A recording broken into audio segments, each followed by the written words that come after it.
donde se dará una actualización al respecto de las cifras de COVID-19 aquí en la entidad, así como otros anuncios. Muy buenos días en cuanto a todos materia y de todas. educación. Queda Bienvenidos. con ustedes el gobernador del estado, Samuel García. Saludo a quienes nos ven por redes y por la televisión. El día de hoy, jueves, el Nuevo León Informa lo vamos a dividir en 3 apartados para posteriormente pasar a las preguntas. Hemos invitado, como todos los Nuevo Leones Informa, a la doctora Alma. Posteriormente le vamos a dar la palabra, como quedamos el martes, al doctor Luis Gómez, director del ISSSTE-León, quien nos va a hacer una presentación, y va a cerrar el arquitecto Juan Ignacio Barragán, director de Agua y Drenaje, para explicar el tema del agua. Y como va a ser una sesión larga para toda la gente que no va a tener todo el tiempo para verla, quiero dar unos anuncios muy rápidos. Lo primero es que en materia de salud relacionado al COVID,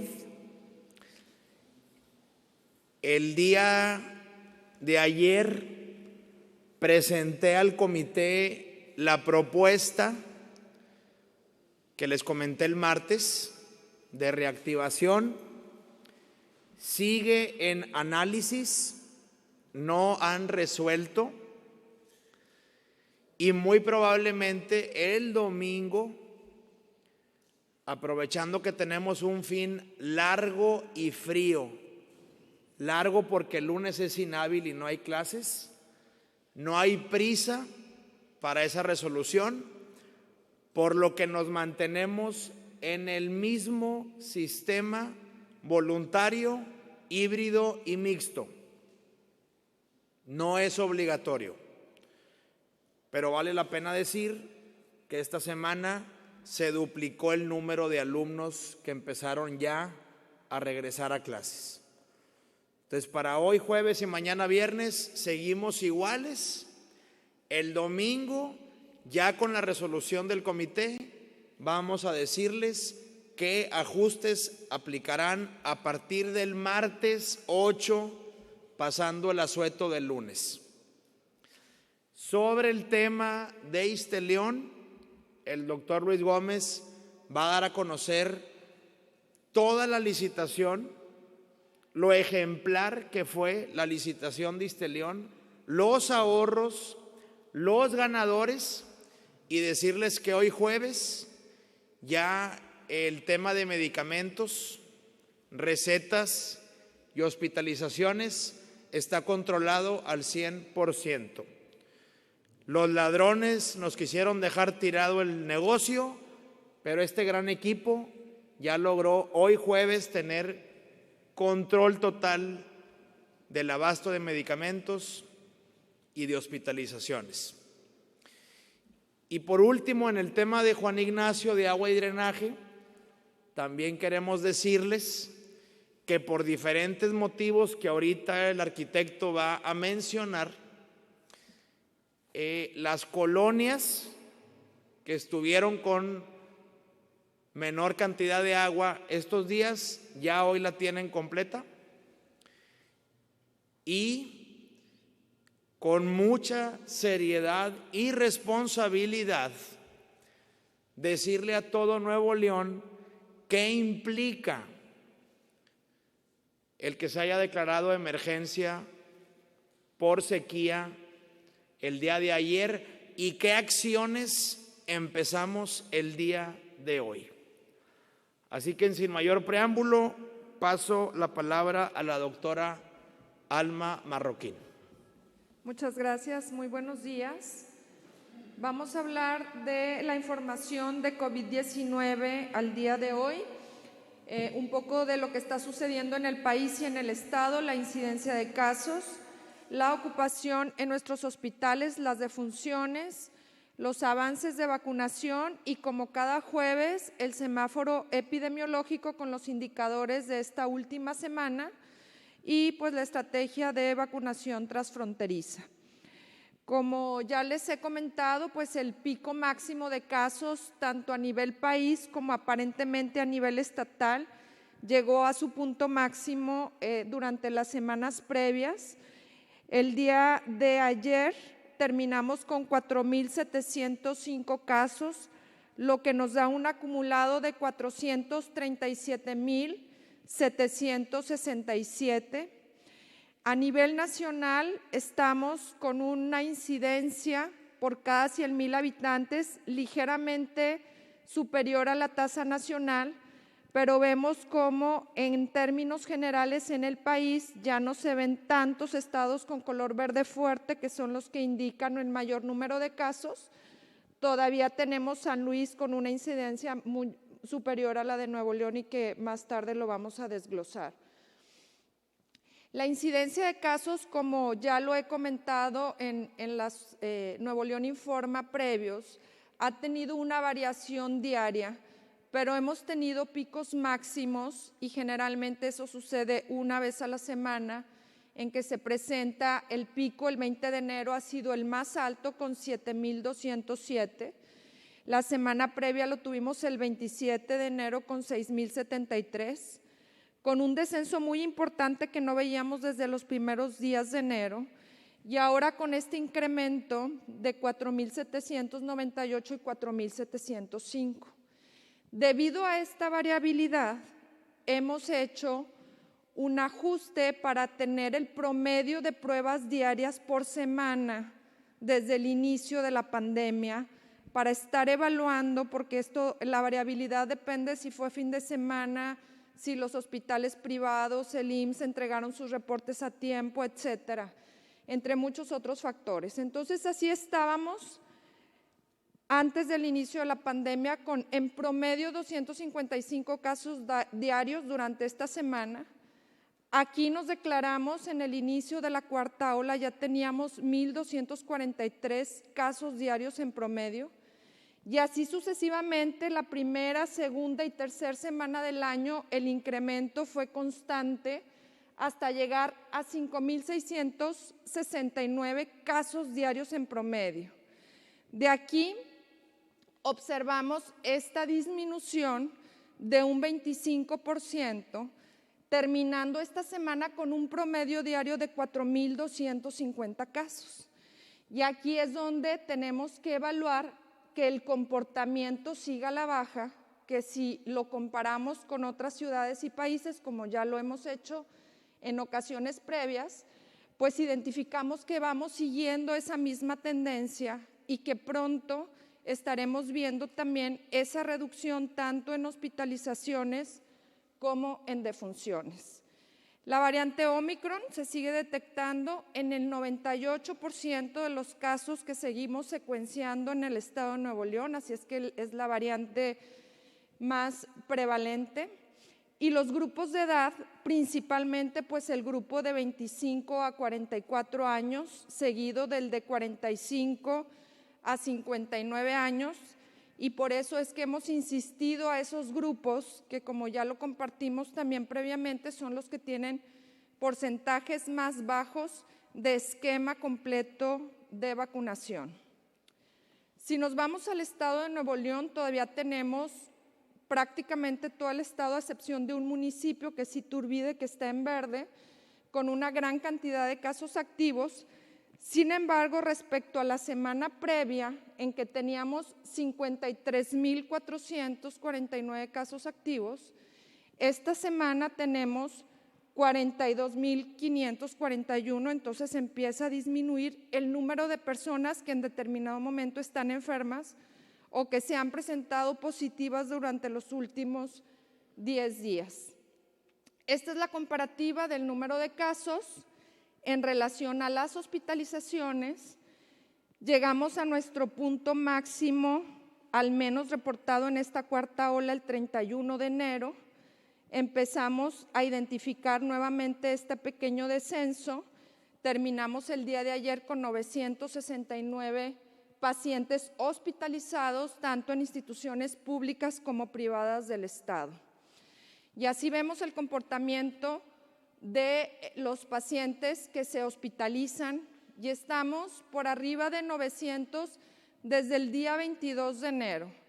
Llegamos a 1010 el día 31 y descendimos un poco, vamos a ver todavía este comportamiento, pero a lo que me refiero es que ya nos está duplicando cada 10 días, porque era lo que habíamos presentado, que cada 10 días de 200 pasábamos a 400 y de 400 a 800 y así, pero llegamos a 900 y ahí se detiene esa tasa de duplicación de hospitalizaciones, y aunque hay un ascenso hasta 1000, pues ya se detiene un poco ese proceso, y esto es debido a las altas y a la disminución de los ingresos que se están generando. Como ya lo he comentado, hay un porcentaje de pacientes que se hospitalizan por COVID, por signos y síntomas asociados a COVID, neumonía, complicación de sus enfermedades metabólicas, entre otras cosas. Y hay otro grupo de pacientes que, como hallazgo, se identifica COVID como una prueba de rutina al ingreso para otro procedimiento. Un paciente con un accidente, una fractura, una tumoración, que entran por otra cosa y que accidentalmente o de alguna forma rutinaria hacemos una prueba, se diagnostican COVID, pero no tienen síntomas relacionados con COVID. Entonces, la realidad es que tenemos 727 pacientes hospitalizados por COVID y 242 pacientes que tienen COVID más otro diagnóstico, y que su diagnóstico más importante es el otro diagnóstico, no necesariamente el COVID. Como ya lo habíamos también comentado, una vez que tenemos este pico más alto de casos, una semana después viene o esperamos el pico más alto de hospitalizaciones y de posibles complicaciones y o defunciones. Entonces estamos viendo este número de 160 pacientes intubados en una unidad de cuidados intensivos en nuestros hospitales. Vamos a seguirlo monitoreando. Y por supuesto, la evaluación de nuestros casos incluye pacientes pediátricos y mujeres embarazadas. En el grupo de niños tenemos 16 niños menores de 10 años y 2 niños de entre 11 y 18 años. La mayoría estables. Tenemos una paciente con una cardiopatía en el hospital del IMSS, que es la que se encuentra en estado delicado. Tenemos 2 pacientes embarazadas estables, hospitalizadas, y nuestro porcentaje de ocupación general en hospitales asciende a un 42%. Tenemos un 33% de ocupación en las camas de cuidados intensivos y un 44% de ocupación en las camas de hospitalización general. Como lo comentábamos, aparte del incremento en las intubaciones o en los pacientes que están conectados a un ventilador, pues se observa este incremento en los fallecimientos, y el día de ayer cerramos con 32 nuevas defunciones, que si las desglosamos por grupos de edad, como siempre, pues el grupo de 60 años y más presentó 51 defunciones en estos últimos 2 días, 10 defunciones en el grupo de 45 a 59 y 2 en el grupo de 25 a 44 años. Sin defunciones reportadas en pacientes pediátricos. Y uno de los puntos que también hay una preocupación importante es en tener esa capacidad de respuesta en nuestras instituciones para atender los pacientes. Tenemos al día de ayer 1,474 casos positivos en personal de salud, lo que representa un impacto del 12%. Y como ya les he comentado, cada una de nuestras unidades, tanto de primero, segundo y tercer nivel, la estamos evaluando y poniendo aquí en colores, de tal manera que al que le ponemos una especial atención es al Hospital Metropolitano, y ha disminuido considerablemente el número de personas que están infectadas o contagiadas y por lo tanto no están acudiendo. Traíamos porcentajes de impacto cercanos al 15%. Ahorita cerramos en el 2.9 con 53 casos positivos y 12 casos sospechosos. Ya se han recuperado 409 colaboradores, lo que permite que el hospital tenga la capacidad operativa adecuada para dar respuesta a los pacientes. En relación a la estrategia de vacunación, ahorita la vamos a ver, hemos identificado que todavía hay mucho por hacer. Tenemos una gran capacidad de atender a las personas que soliciten vacuna, tenemos puntos de vacunación y hoy por hoy, además del cubrebocas, sigue siendo una de las herramientas más importantes para disminuir el riesgo de hospitalización y de muerte. Vamos a estar vacunando en Monterrey del 3 al 5 de febrero con la vacuna AstraZeneca para adultos mayores de 40 y para todas las personas mayores de 18 años sus segundas dosis en la Arena Monterrey, en Estadio Borregos y en el Macrocentro San Bernabé. En San Pedro Garza García también del 3 al 5 de febrero. Y el módulo especial que tenemos en la Clínica Nova, que va a estar atendiendo prácticamente a todos los grupos.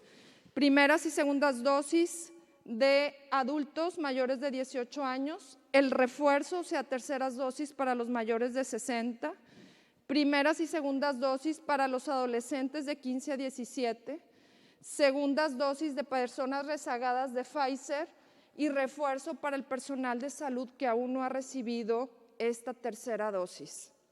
También tenemos los módulos permanentes ubicados en la Unidad de Medicina Familiar número 5 del IMSS, en la EMA del Hospital Universitario, en la UMAE 25 del IMSS y en la UNEM Pediátrica, donde se aplica vacunación para menores con comorbilidades, para menores amparados, para mujeres embarazadas y para personas rezagadas de más de 18 años. Muy importante acudir con el comprobante de refuerzo lleno e impreso, descargándolo de la página mivacuna.salud.gov.mx. Nuestros avances han sido muy importantes ya en la Estrategia Nacional de Vacunación a través de la Brigada Correcaminos. Ya se llegó a 8,029,762 dosis aplicadas en el estado, más las 150,500 dosis que se han aplicado a través de la estrategia de vacunación transfronteriza. Es una cifra muy importante y que nos ayuda mucho en esta búsqueda de protección a los ciudadanos del estado. Porque, como ya les decía, el riesgo de hospitalización y el riesgo de muerte se incrementa considerablemente. Las publicaciones hablan de que el riesgo de hospitalización por COVID es 16 veces mayor en personas que no han recibido una vacuna y 20 veces mayor el riesgo de muerte en personas no vacunadas que en personas vacunadas. Entonces, este es el comportamiento de la mortalidad en las personas que no han recibido vacuna y este es el comportamiento de la mortalidad en personas que sí tienen un esquema completo. Por eso insistir en esta estrategia de vacunación. Recordar que las vacunas, aparte de ser eficaces, son seguras y hay que buscar esta protección y proteger a nuestros seres queridos. Como cada jueves les voy a compartir la información de este semáforo epidemiológico que evalúa lo sucedido durante la última semana y analiza cuál es el comportamiento y las tendencias durante las últimas 5 semanas. Entonces, nuestro primer indicador es el porcentaje de ocupación hospitalaria, que en la semana previa sube de 41 a 45. Veníamos de un 10% de ocupación en la semana 52 cuando empezaba la cuarta ola. Seguimos con este indicador en color amarillo. Nuestro segundo indicador se refiere a la ocupación de camas en pacientes de terapia intensiva y, como lo veíamos, se ha incrementado. El indicador cambia de verde a amarillo, veníamos de un 26% de ocupación y estamos en un 31%. El promedio de casos nuevos es el que les mostraba hace unos momentos en la gráfica, es el que ya empieza a mostrar esta disminución y es el número de pruebas en promedio positivas diarias por semana. Entonces, de 5,669 que teníamos en promedio diario la semana 3, en la semana 4 terminamos con 4,250 pruebas diarias positivas. Seguimos con este indicador en color rojo. Otro indicador que también muestra una mejoría, aun cuando seguimos en riesgo alto, es el riesgo, la tasa de transmisión. Esta viene de 1.93 a 1.82 y luego baja a 1.5 para cambiar de color a llegar a riesgo, de riesgo máximo a riesgo alto debemos de estar por debajo de 1.4 y pues debajo de 1.2 ya podemos considerar que el riesgo es bajo, es decir, que no hay tanto COVID circulando entre las personas, por eso el riesgo de transmisión disminuye, pero este también tiene 2 semanas con tendencia a la baja. No tenemos, aun cuando se han incrementado los casos de hospitalización en cuidados intensivos, no tenemos más neumonías respecto al año anterior, no hay un incremento, nuestro indicador sigue en 0. Y otro punto importante es que hay menos demanda o menos solicitudes de pruebas para COVID. De 13,859 pruebas diarias que se estaban haciendo la semana anterior, terminamos esta semana con 10,906 pruebas diarias. Todavía son muchas, pero ya empieza a verse este descenso. La positividad también empieza a disminuir, cambia el indicador, bueno, estábamos en 42%, luego 41%, cambia de color rojo a color naranja, a disminuir a 39% de positividad en los resultados de las pruebas. Y el indicador que todavía sigue a la alza es el de defunciones. Pasamos de un promedio de 19 defunciones diarias a uno de 26 defunciones diarias. Este indicador pues es uno de los más difíciles porque es la complicación o el estado final de los pacientes que presentan algún riesgo adicional y fallecen. Y bueno, pues la cobertura de vacunación estamos incrementando poco a poco, estamos todavía en el 81% de segundas dosis, ya estamos casi en el 81.5%, posiblemente la siguiente semana subamos a 82%, pero todavía nos falta mucho trabajo en ese tema. El estatus de los estados vecinos, tenemos 5 semanas que se mantienen en rojo, sin embargo, en la evaluación de los casos se identifica que la semana epidemiológica número 2 del año fue la más crítica y de ahí tanto Nuevo León como Tamaulipas, Coahuila, San Luis Potosí, Texas disminuyen la semana previa y terminan la semana con menos casos, de 310 ya a 172, de 210 Tamaulipas a 120, de 381 Coahuila a 210, San Luis, que es el que tiene más número de casos, 496 a 277, y Texas de 235 a 117. Entonces el descenso es constante durante las últimas 2 semanas y esto nos habla de que poco a poco vamos a ver que estos indicadores puedan empezar a mejorar. En el concentrado de los 10 indicadores tenemos la ocupación de camas en hospitalización y de terapia intensiva en amarillo, así como la cobertura de vacunación, es decir, 3 indicadores en amarillo, 2 en verde, que son la comparativa de neumonías y el número de pruebas realizadas, y el resto, bueno, tenemos 1 en naranja, que es ¿dónde está? Aquí está. El porcentaje de pruebas positivas y ya el promedio de casos nuevos, la tasa de transmisión, las defunciones y el estatus de los estados vecinos está en rojo. Muy importante ver el avance en este semáforo de cómo veníamos desde antes del inicio. Aquí declaramos que iniciábamos la pandemia. Y entonces, en la primera semana del año de 28 puntos subimos a 35, luego tuvimos un rápido ascenso a 49 puntos y después a 61 y vemos cómo continuamos en semáforo naranja, pero el avance ya no fue tan significativo como el de las semanas previas. Continuamos con 63 puntos, semáforo naranja. Entonces, con tendencias muy positivas en cuanto a número de casos, todavía falta esperar a que las hospitalizaciones empiecen a disminuir. Esto seguramente nos tomará un par de semanas para ver ya el descenso franco y real, y sobre la marcha estaremos evaluando las tendencias y las posibilidades de nuevas estrategias. Por lo pronto, los aforos continúan al 30% permitido, incluyendo el acceso a mujeres embarazadas en eventos masivos, antros y centros nocturnos, bares y cantinas, casinos y estadios. Continúan también al 50% de aforo permitido en el resto de los espacios cerrados, buscando siempre que se mantenga el uso obligatorio y continuo del cubrebocas, la medición de la temperatura corporal, la aplicación del gel y el distanciamiento de 1.5 metros. Aquí están todos los giros de los espacios cerrados que pueden tener hasta un 50% de aforo permitido.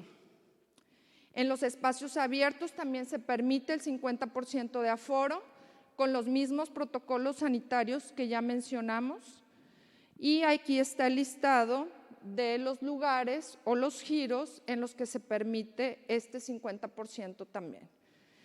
Muy importante comentarles que hemos estado trabajando tanto con el grupo de expertos como con el Comité de Seguridad en Salud, presentándoles toda esta información, y hemos llegado a la conclusión que se presenta evidencia de mejoría en algunos de los indicadores, sin embargo, todavía no impacta en nuestro número absoluto o en nuestro semáforo, y esto seguramente se va a ver reflejado los próximos días. Por lo tanto, todavía está en análisis el tema de las escuelas, y por lo pronto vamos a seguir evaluando de forma diaria el comportamiento y presentándoles a ustedes los resultados de esto. La vacunación transfronteriza a través de la Ruta Colombia es un programa que, gracias a la estrategia del señor gobernador y de los diferentes equipos, se ha logrado impulsar y ha tenido una respuesta extraordinaria por parte de los diferentes grupos, tanto en la modalidad de autobuses que transportan niños de escuelas públicas como en la modalidad de vehículos familiares. Sin embargo, es muy importante contar con toda la información y la documentación requerida, así como con la confirmación de que están programados para acudir a esta vacuna. Se tienen que registrar en esta plataforma vacunasnl.mx/Puente Colombia, tener la confirmación de la cita, ya sea por correo electrónico o por llamada, imprimir los consentimientos informados, llenarlos de forma correcta y llevarlos cuando acudan a su cita. Y los mayores de edad llevar comprobante de domicilio, los menores de edad CURP, acta de nacimiento o comprobante de la escuela, y seguir la ruta que transita por el estado de Nuevo León, pasando por los diferentes municipios, Villa Aldama, Bustamante, Lampazos y Anáhuac, hasta llegar al Puente Colombia. Sin embargo, en estos días hemos considerado que por las condiciones climáticas, las citas del Puente Colombia van a estar suspendidas del día jueves, o sea, del día de hoy, 3 de febrero, al día domingo, y el domingo les estaremos informando qué es lo que va a suceder a partir del lunes. Pronto estaremos evaluando si las condiciones lo permiten, porque la particularidad de esta ruta es que los niños tienen que bajarse de los autobuses, trasladarse caminando y luego volver a subir. Entonces, si está lloviendo o hace mucho frío, pues queremos evitar un riesgo mayor para estos menores. Recordarles también que solamente se va a estar recibiendo a las personas que en realidad cuenten con una cita, que les pedimos también que respeten el horario y la fecha asignada, y que la ruta el enfoque es para vacunación a menores, es decir, Sí se pueden vacunar los adultos que vayan acompañando al menos a 2 niños, pero la estrategia es para cubrir lo más posible el mayor porcentaje de menores en el estado de Nuevo León. Recordarles que las estrategias siguen siendo las mismas de siempre. Podemos todavía acelerar este descenso en el número de casos COVID si todos atendemos las recomendaciones, como usar al menos, si tenemos los cubrebocas de 3 capas o los quirúrgicos, utilizando doble cubrebocas de manera correcta, cubriendo nariz y boca, lavando y desinfectando las manos, manteniendo la sana distancia, el aplicarnos una vacuna si no lo hemos hecho anteriormente, y si ya lo hicimos, entonces completar el esquema. También aislarnos de forma inmediata cuando presentamos algún síntoma y acudir a realizarnos la prueba, evitar reuniones masivas y ser responsables y cuidarnos nosotros mismos y cuidar a los que nos rodean para detener el incremento de estos contagios. Creo que tenemos que hacer un último esfuerzo en esta etapa donde ya vamos observando este descenso que todavía no se ve reflejado en el semáforo, pero que estamos en las etapas más fuertes de la 4ª ola y que próximamente ya vamos a empezar a observar resultados muy positivos en nuestros indicadores. Recordar mantener la sana distancia, lavado de manos y el doble cubrebocas para que no bajemos la guardia y continuemos protegiéndonos contra el COVID. Muy bien, muchas gracias a la doctora Alma. Atentos, por favor, al domingo, que será el día donde daremos a conocer posibles ajustes para el mes de febrero. En lo que se instala el doctor Luis Gómez y pone en su presentación, yo quiero exhortar a todos y a todas que respetemos la vacunación transfronteriza. Nos da mucho gusto que tenga tanto aforo. Es una vacuna que se desea a nivel nacional y Nuevo León tiene la fortuna de contar con este programa 5,000 dosis diarias. La ruta original, McAllen, continúa. Ahí el tema clima no es factor porque se pone la vacuna adentro del camión. Y esa estrategia sigue y hoy salieron de nuevo los 30 autobuses y van a seguir mañana, sábado, domingo en McAllen.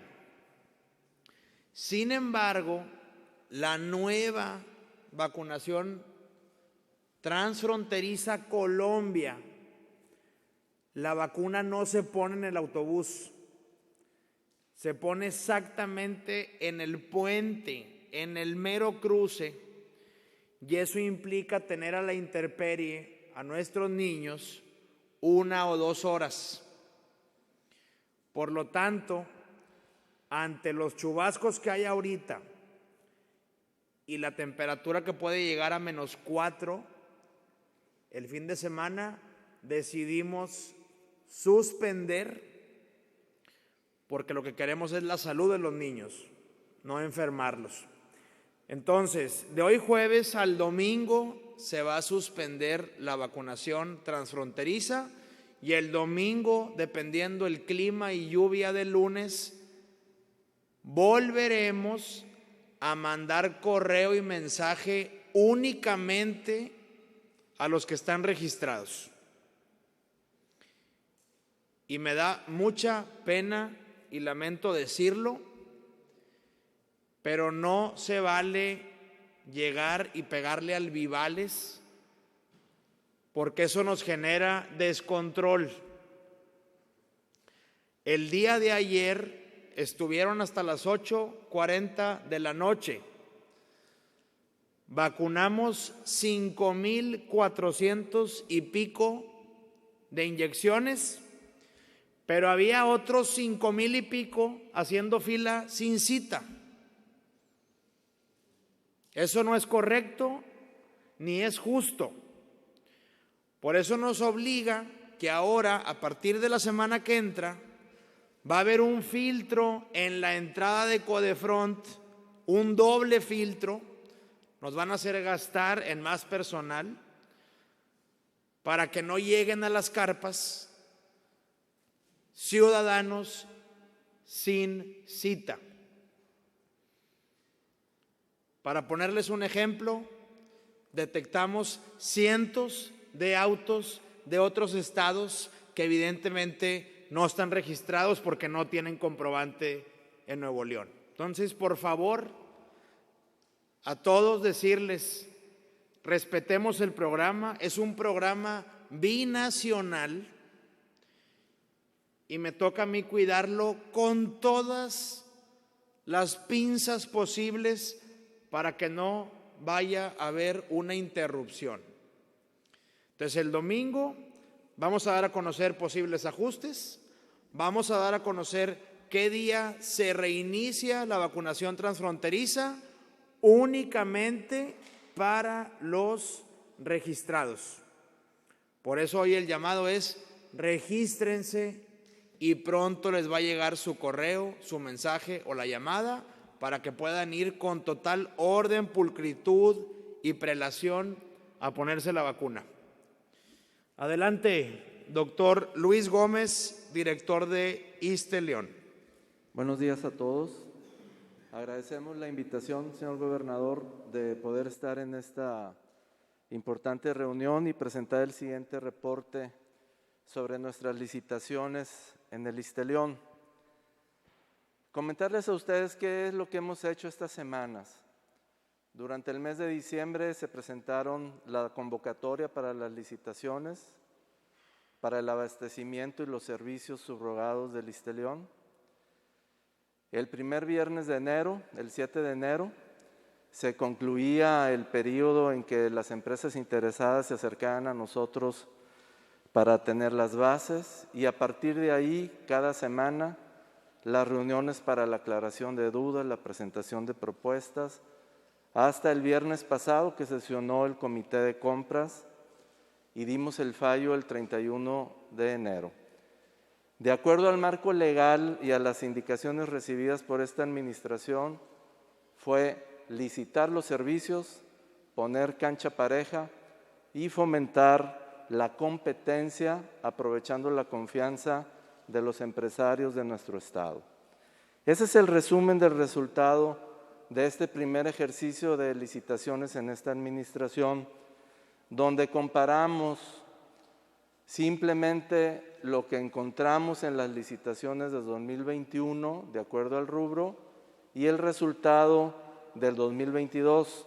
Hace 2 días se presentó este resumen solamente para recordar. El resultado es que hay un ahorro como resultado de las licitaciones de 36%. Pasamos de 900 millones de pesos a 573, con diferencias significativas en los diferentes rubros. En servicios hospitalarios pasamos de 504 millones a 417, con un 17% de ahorro.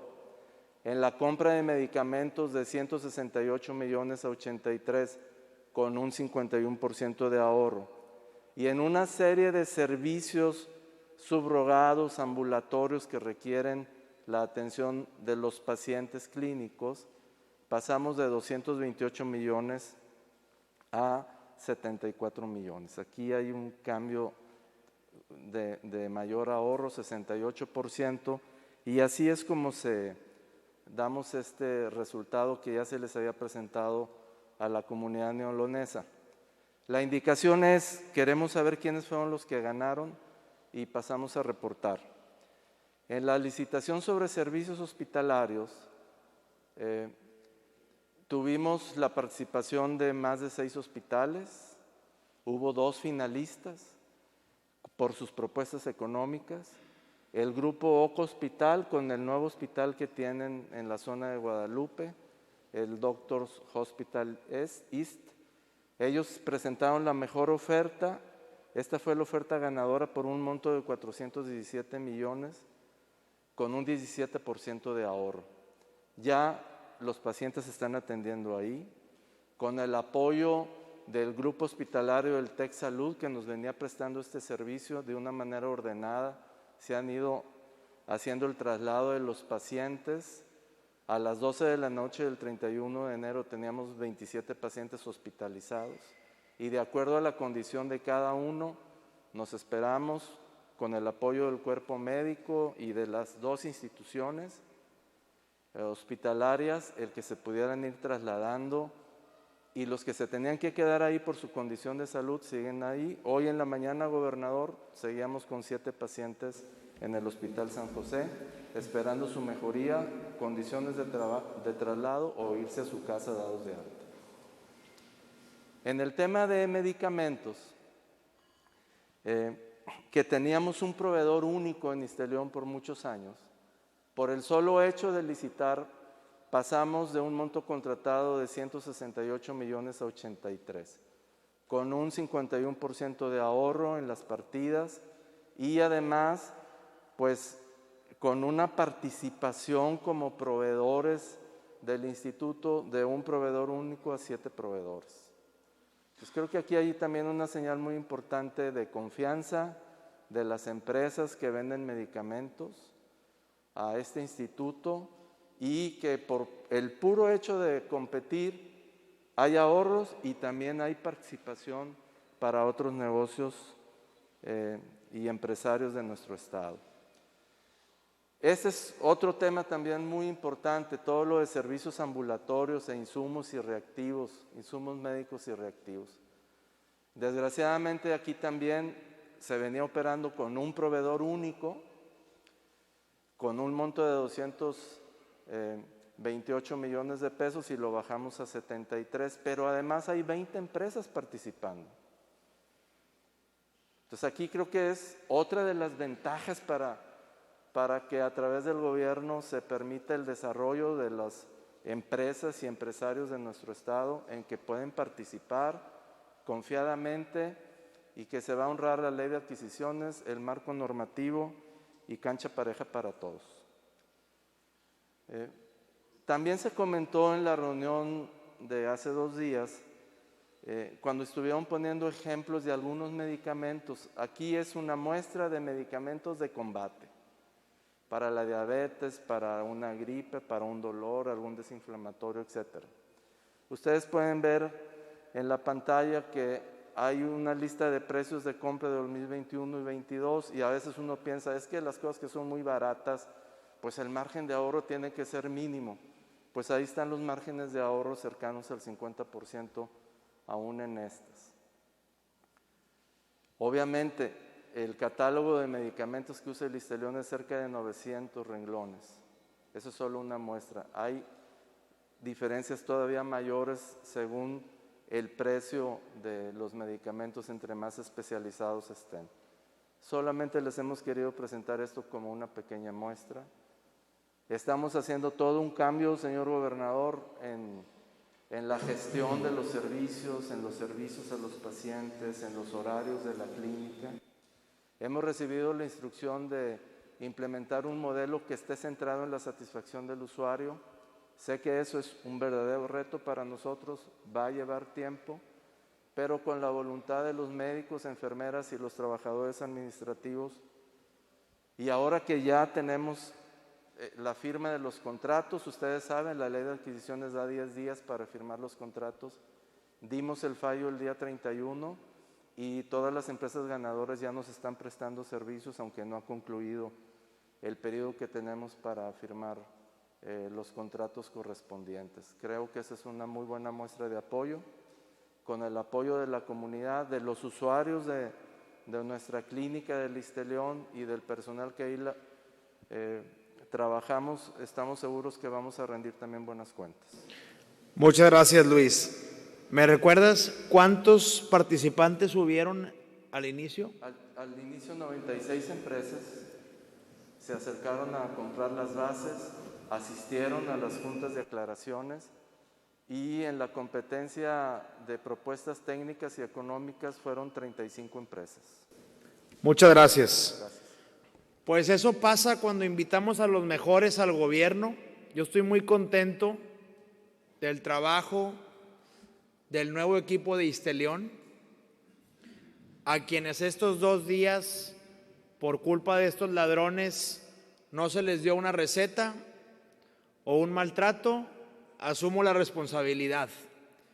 Ya hoy está todo en total control y lo más importante es que sí hay medicinas, nada más que ahora se van a dar sin robar. Y fíjense, si me pueden poner la filmina anterior, un intermediario monopolizando, los angelitos monopolizando el servicio, cobraban 3 veces lo que costaba el medicamento o el servicio. No un 50%, no el doble, el triple cobraban los angelitos. Miren, de 228 millones, un monopolio, a 73 millones dividido en casi 20 empresas, la mayoría de la localidad o regionales. Esta es la transparencia con la que estamos actuando en el nuevo Nuevo León. Es un Nuevo León incorruptible. Y muy importante también señalar, las pujas o las licitaciones que fueron muy concurridas, 96 interesados, hubo casos que un medicamento, 3 o 4 competidores empatados, por decir paracetamol, 4 empresarios, mismo precio, el más bajo, el de mercado. Y ahí, frente a ellos, platicando, un sorteo y todos aceptaron al ganador. De eso se trata la licitación. De eso se trata la transparencia. Que todos estén a gusto y de acuerdo con las reglas del juego. Toda esta documentación, que además va a ser pública, claro que nos va a ayudar en las carpetas de investigación para demostrar el abuso de autoridad y todos los delitos que se cometieron durante 6 años, donde se cobraba el triple de lo que costaba realmente el servicio. Yo te felicito, Luis, a ti y a tu equipo. Sé que junto con Alma van a hacer un gran trabajo en salud y que muy pronto toda la robadera, todo el desahucio que dejó el gobierno anterior, 6 años perdidos. Va a ser difícil, pero lo vamos a superar muy pronto. Con eso doy la palabra a Juan Ignacio. Adelante, Juan. Muy buenos días a todos. Señor gobernador, con su permiso. Propio. Quisiera pedir que me pusieran la presentación. Adelante, la siguiente, yo la manejo. Antes que nada, quisiera comentar que vamos a explicar la situación en la que nos encontramos hoy en el abastecimiento de agua, pero iniciar diciendo el estado en que encontramos la empresa, señor gobernador. Algunos datos importantes. El flujo libre de caja, es decir, los recursos que teníamos disponibles para invertir, era de 20 millones de pesos el 4 de octubre, cuando normalmente Agua y Drenaje maneja un flujo libre de caja del orden de 300, 400 millones. Hoy día ya lo levantamos a 380, por cierto, mediante ahorros y mediante cobranza. Pero esa era la realidad en materia financiera. La eficiencia física, es decir, el estado en el que se encontraba la infraestructura, era terrible. Para darles un dato, nada más el acueducto de la presa del Cuchillo traía fugas del orden de 500 litros por segundo. Hoy día, con un esfuerzo muy grande, lo hemos reducido 150 litros por segundo esas fugas. Y así como eso, nos encontramos con una situación donde se estaba abasteciendo a la ciudad de Monterrey de todas nuestras fuentes a toda su capacidad, como si el objetivo fuera acabarnos el agua. La primera decisión que se tomó, señor gobernador, fue: vamos a administrar la situación en la que nos encontramos, vamos a administrar la sequía.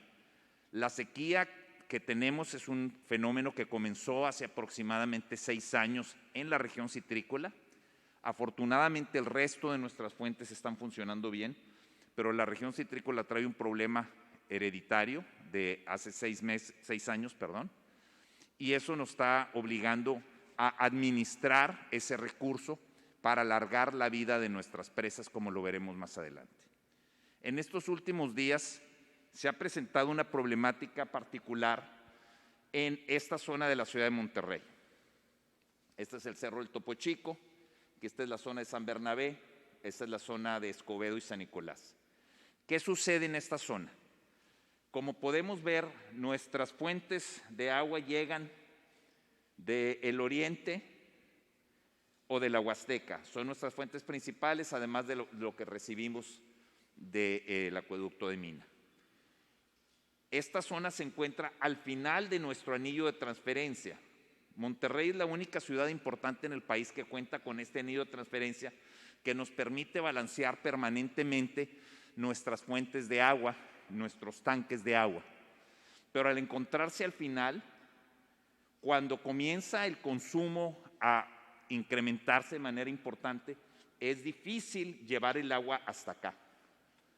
Esto nos ha llevado a una serie de problemas, como por ejemplo que los equipos de bombeo están trabajando permanentemente, y al trabajar permanentemente hemos tenido problemas con el suministro de energía eléctrica, hemos tenido cortocircuitos, problemas de ese tipo, y de ahí la situación que se ha presentado. Hoy ya les puedo decir que ya lo resolvimos, para lo cual tuvimos que reducir el consumo de agua en Santa Catarina, en San Pedro y en Guadalupe. Y al reducir este consumo, pudimos reabastecer estos tanques. Es una situación que vamos a tener que seguir haciendo para que toda la ciudad tenga agua las 24 horas del día, aunque sea con una presión reducida. Pero necesitamos que la población nos ayude para evitar que esto se nos incremente una problemática mayor, dadas las circunstancias en que nos encontramos.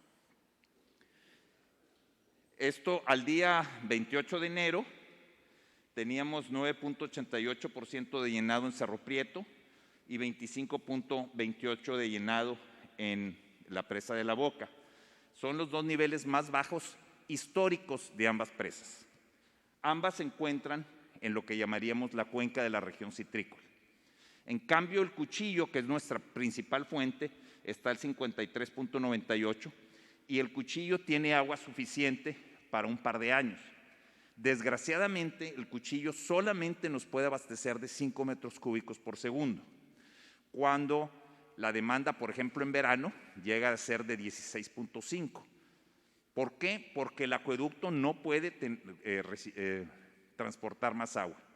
De hecho, en algunos momentos lo hemos subido a 5.3 metros cúbicos de manera muy puntual, lo cual representa poner incluso en riesgo el acueducto, pero lo tenemos que hacer para tratar de balancear el sistema. La suma de todo esto nos lleva a que tenemos un 44.16% de llenado en nuestras presas. Esta cifra es muy importante porque al bajar de 46% de llenado promedio, se puede declarar la emergencia. Precisamente, la emergencia se debe a esta situación que, como vemos, comenzó en el año 2015, en donde la presa Cerro Prieto, con su consumo normal, las lluvias de los meses de agosto y septiembre no alcanzaban a tener su nivel ordinario de aguas. Se consumía nuevamente y cada vez íbamos para abajo, para abajo, para abajo. Este último año, las lluvias fueron tan raquíticas que prácticamente no superó ni siquiera el nivel mínimo histórico. Esta es la situación de Cerro Prieto. Lleva 6 años cayendo el nivel de la presa por su problemática de lluvias insuficientes. Y esto se refleja en la presa de La Boca. Si bien la presa de la Boca vemos que tiene altos y bajos, estos niveles más altos lo estábamos compensando porque estábamos bombeando agua de Cerro Prieto a la Boca. Pero ya no podemos seguir abasteciendo a la Boca con agua de Cerro Prieto porque Cerro Prieto ya nos queda muy poca agua. Entonces, pues la Boca se nos está viniendo abajo de su nivel. En los medios se ha dado a conocer repetidamente que está en una situación histórica crítica y es difícil resolverlo si no tenemos lluvias muy importantes. Las lluvias de estos últimos días, que son más bien calificadas como lloviznas, apenas nos permiten que la gente deje de regar el pasto.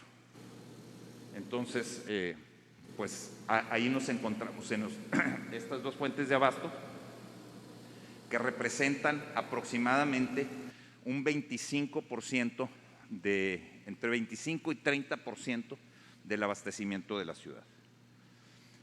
¿Cuáles serían las proyecciones a futuro?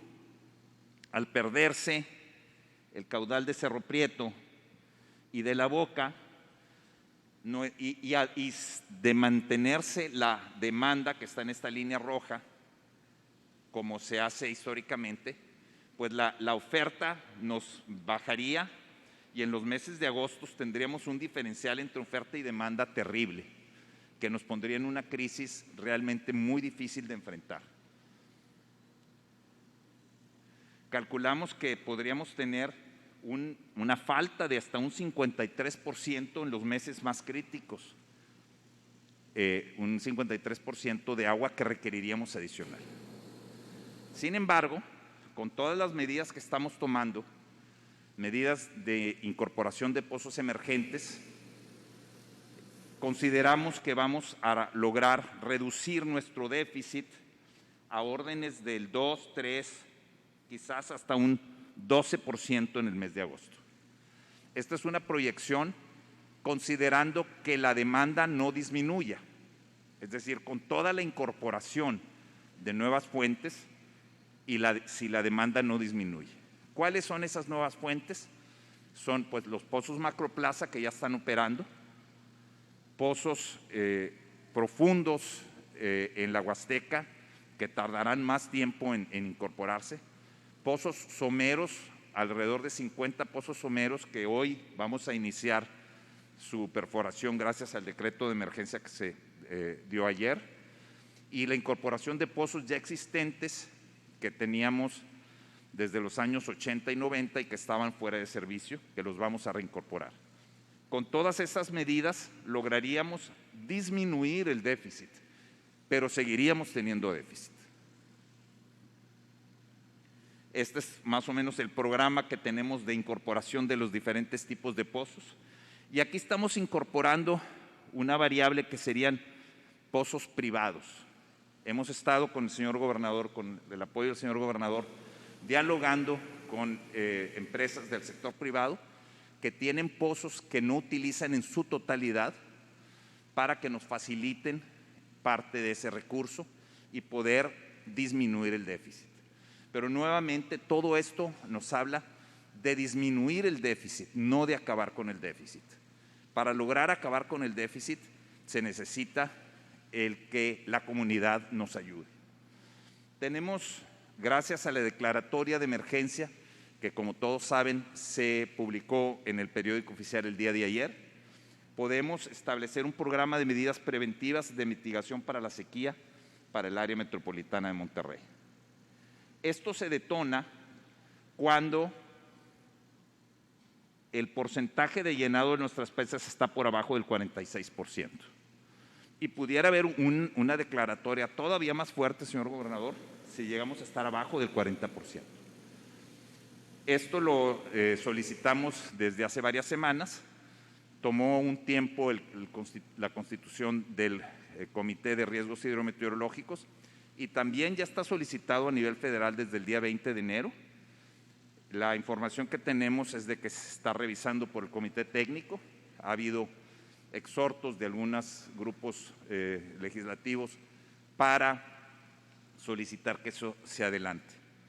La sequía, la declaratoria de emergencia en el Estado de Nuevo León nos facilita el poder emprender acciones que de otra manera tomarían meses en el proceso administrativo, facilita el que las podamos emprender de inmediato.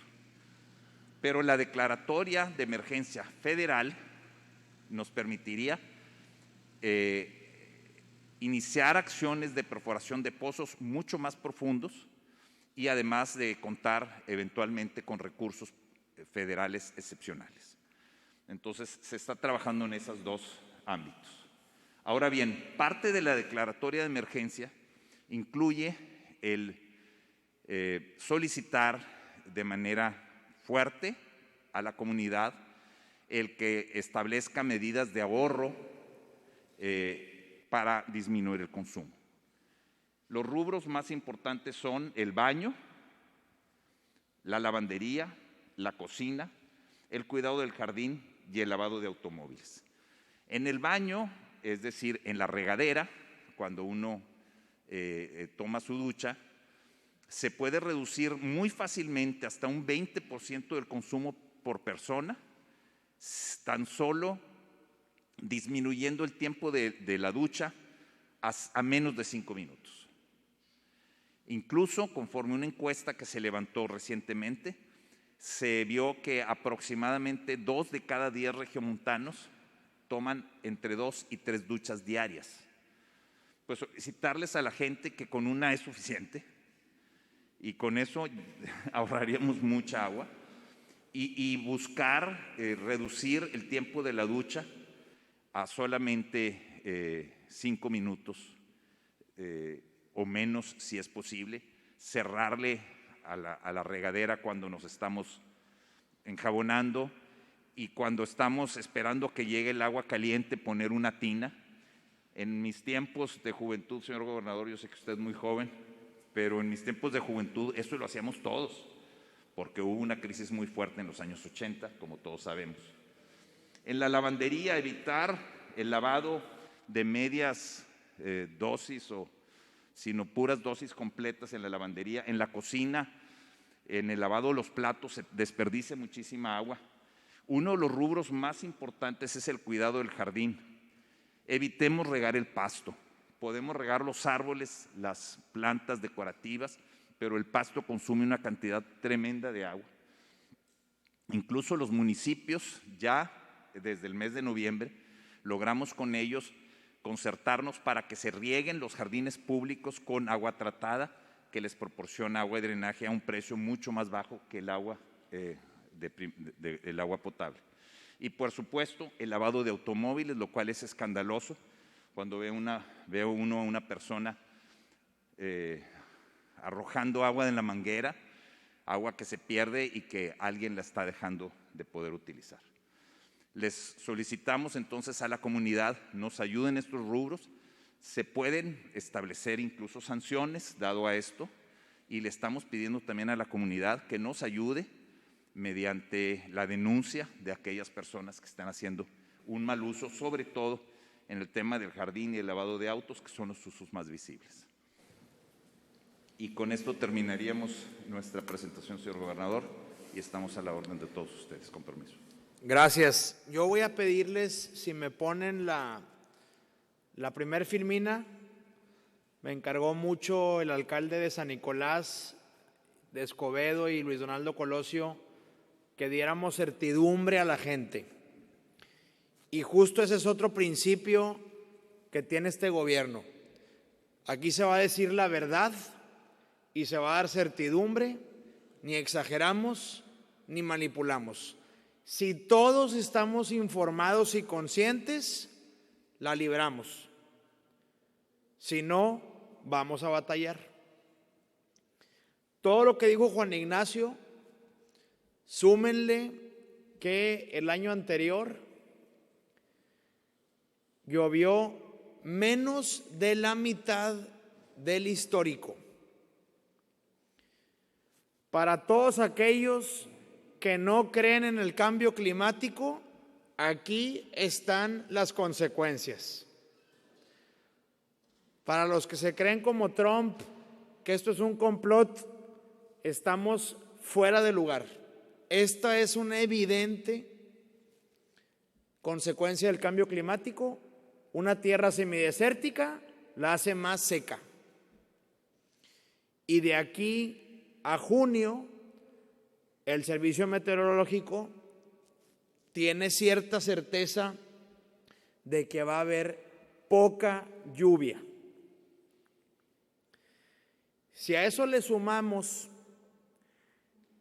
que el sexenio del Vaquero no hicieron nada, ni la presa dejaron a la mitad hecha, y su banda ahí de mafiosos, los Corleones, chuparon la caja, chuparon las presas, cero cobranza, nada más para sus bolsas, por eso tenían sus Lamborghinis, 80 carros de lujo, pues hoy estamos pagando las consecuencias de nuestros actos.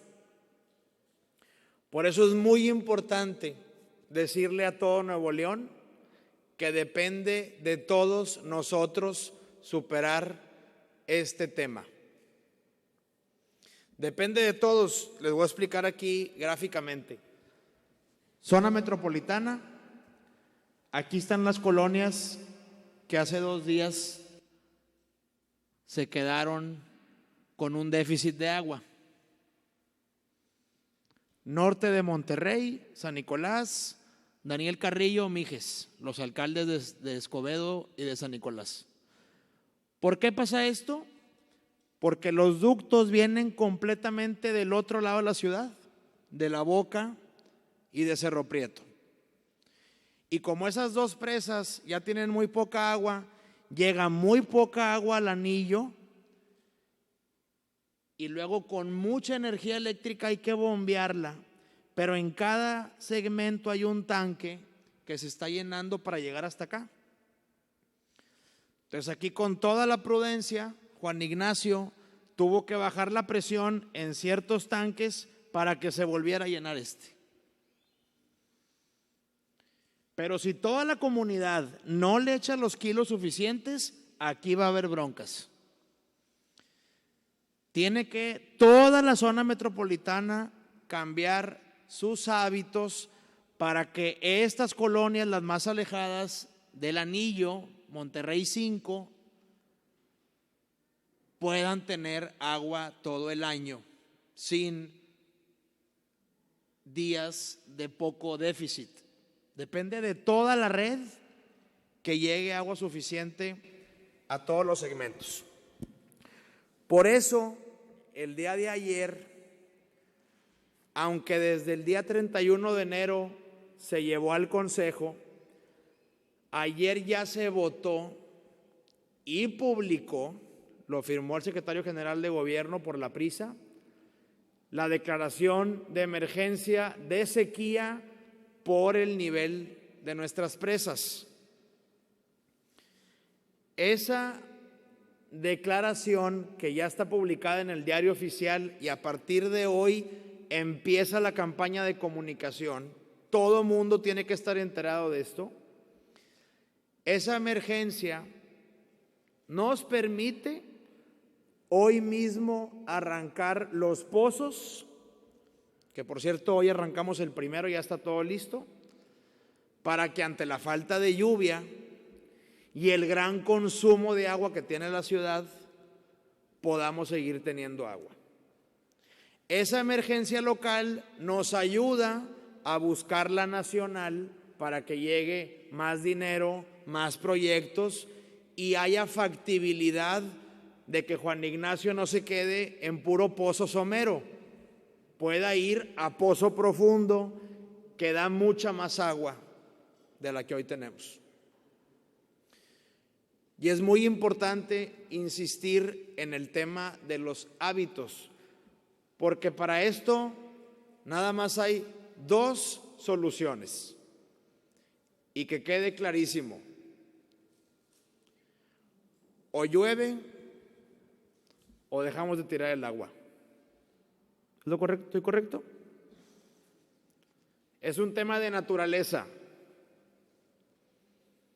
O se viene una fuerte lluvia o dejamos de tirar el agua. Si no suceden las dos, puede llegar la crisis.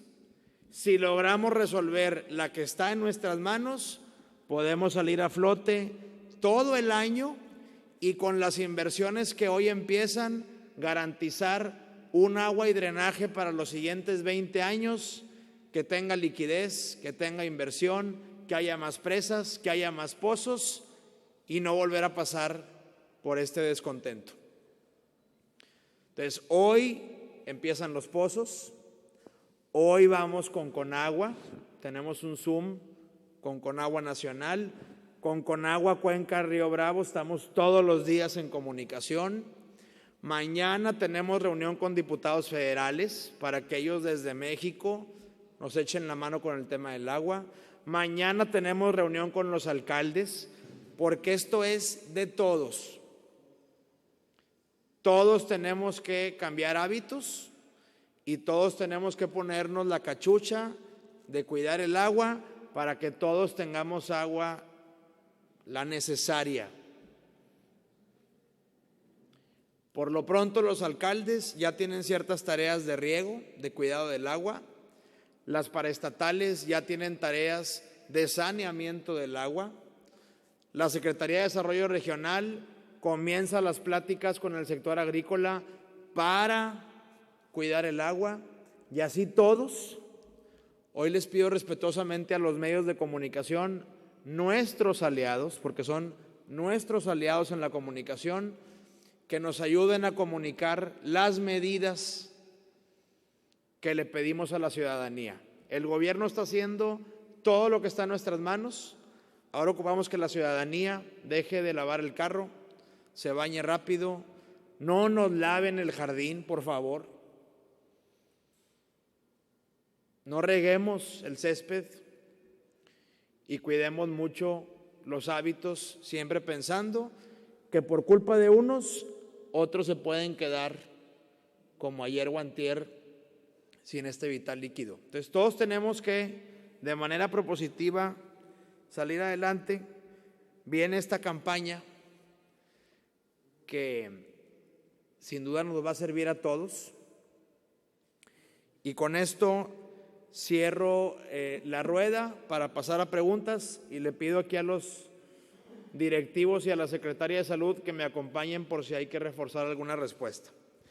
Muchas gracias a todos y estamos atentos a las preguntas. Buenos días, gobernador. Sandra González de Multimedios. Primero preguntarle, hubo colonias que acumularon hasta más de 3 días sin servicio de agua. Concretamente, ¿va a haber cortes programados a partir del día de hoy? Y respecto a las medidas que se dan para los hogares, preguntarle si a las industrias se les está pidiendo algo para que ahorren también agua.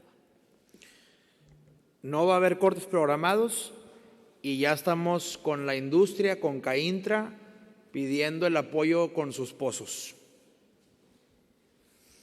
Adelante. Sí, buenas tardes. Quisiera preguntar si, entiendo que no tienen contemplado en este momento hacer cortes, pero ¿cuál sería el momento crítico para determinar esto, tomando en cuenta que pues va a seguir habiendo problemas de abastos por los pronósticos de lluvias que hay?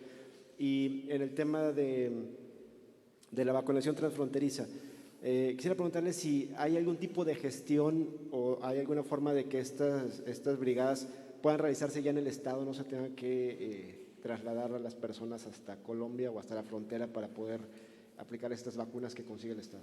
Gracias.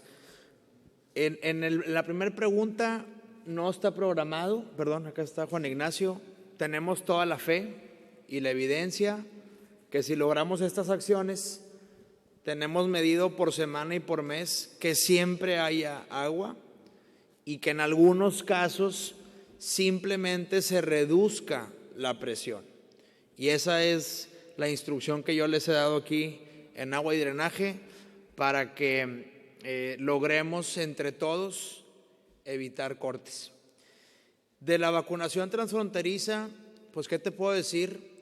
Diario luchamos por lograr traer la vacuna a la ciudad y pues no hay luz verde. Estamos literalmente agarrándonos de una posibilidad de que Estados Unidos, sin cruzar la frontera y sin visa, te ponga la vacuna en un autobús, y ahora en el cruce de Codefront. Seguimos a diario solicitando esa posibilidad,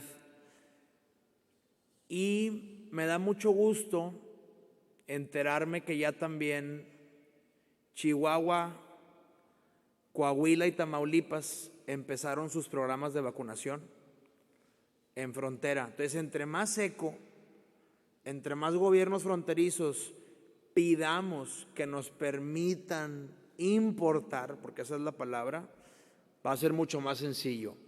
Todo el tema está atorado realmente en COFEPRIS, porque no tenemos los estados facultad, ni los privados, de importar el medicamento, porque la OMS sigue declarando estado de emergencia y está prohibida la venta. Yo también esperaría que pronto, ya saliendo de la cuarta ola, la OMS permita la venta, hacer un presupuesto y poder traerla aquí a la ciudad. Nos evitaríamos un mundo de dinero y de horas en tener que ir hasta Colombia.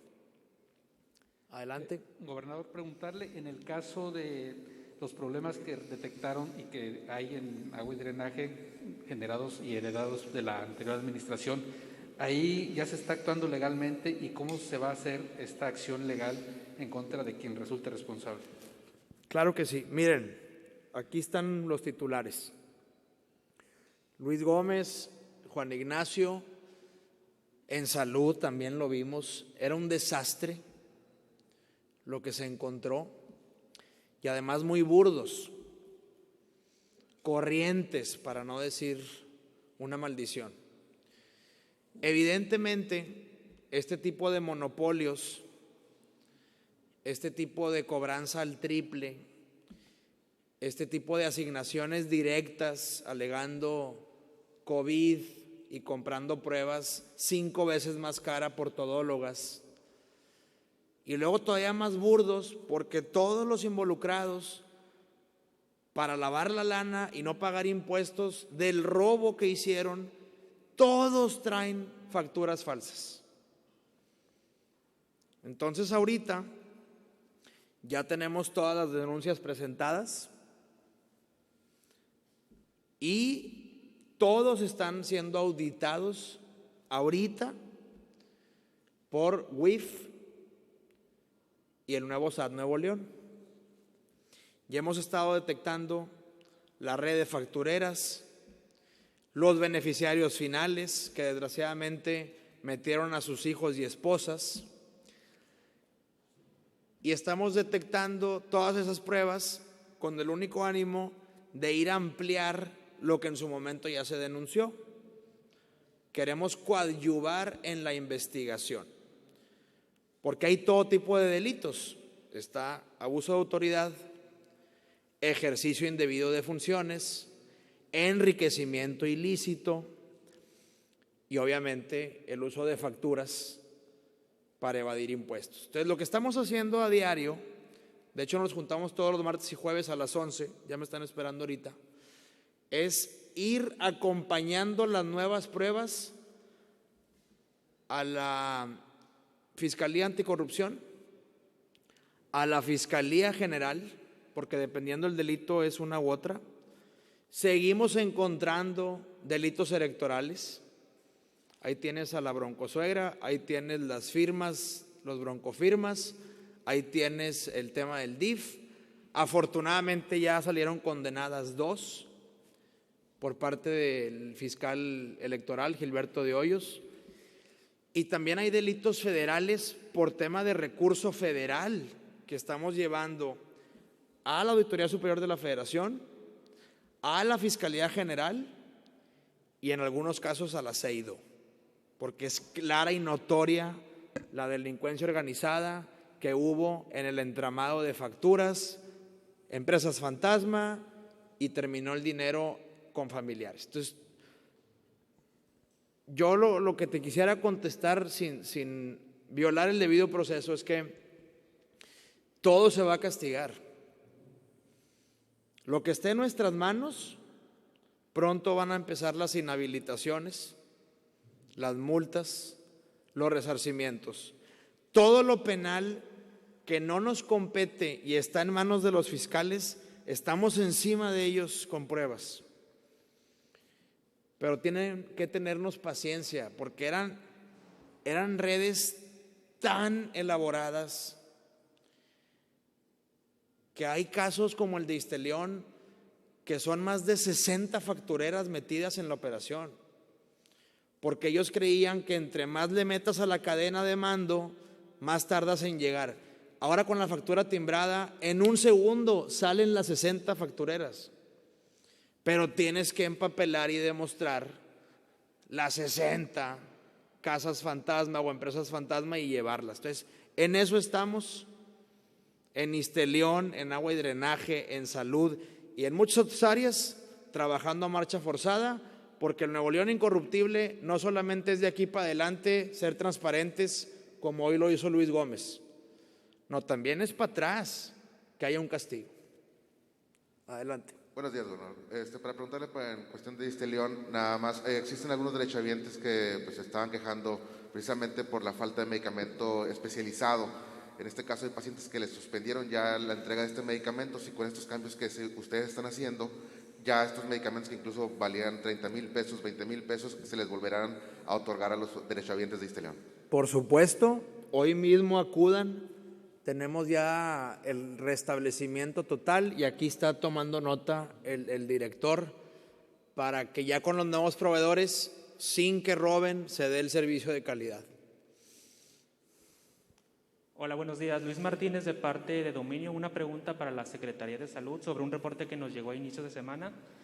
Una maestra de la Secundaria Técnica 86 Cumbres de las Américas 2004 denunció que falleció un alumno de COVID-19 el domingo y los directivos no dieron aviso de ello y quisieron continuar con clases presenciales con malas condiciones en el plantel. Preguntarle si tienen algún indicio en la dependencia de algún reporte de este fallecimiento. Independientemente de que reporte o no reporte en las escuelas, nosotros tenemos el registro de los fallecimientos derivados de las actas de defunción. Entonces, hasta el momento no tenemos, lo vamos a investigar. Lo que sí les puedo comentar es que estamos evaluando muy bien las escuelas que ya reiniciaron con su actividad escolar. Tenemos, durante el mes de enero se presentaron 49 casos de niños que presentaban diagnóstico de COVID. Prácticamente todos ellos era un tema de contagio familiar, toda la familia presentaba signos y síntomas y bueno, no hemos identificado en este momento brotes en las escuelas. Seguimos comentándoles en los próximos Nuevo León Informa sobre los avances. Muy importante ampliarte que me desmienta la doctora que está aquí enfrente. Ningún niño, salvo por comorbilidad, ha fallecido con Omicron. Eso es un dato muy relevante para toda la comunidad. Ningún niño sano en esta nueva etapa de Omicron ha tenido ese incidente y la mayoría de las defunciones que nos cuestan mucho aceptar y digerir también es por comorbilidades de diabetes, hipertensión o algún cuadro como cáncer. Entonces también eso es bien importante para la comunidad. Si están vacunados y sanos, muy probablemente ni al hospital tengan que dar. Adelante. Muchas gracias. Yo voy a mi reunión de los casos de corrupción. Nos vemos en el Pozo en la tarde. Con permiso. Muy bien. De esta manera concluye el Nuevo León Informa de este jueves 3 de febrero, donde las autoridades estatales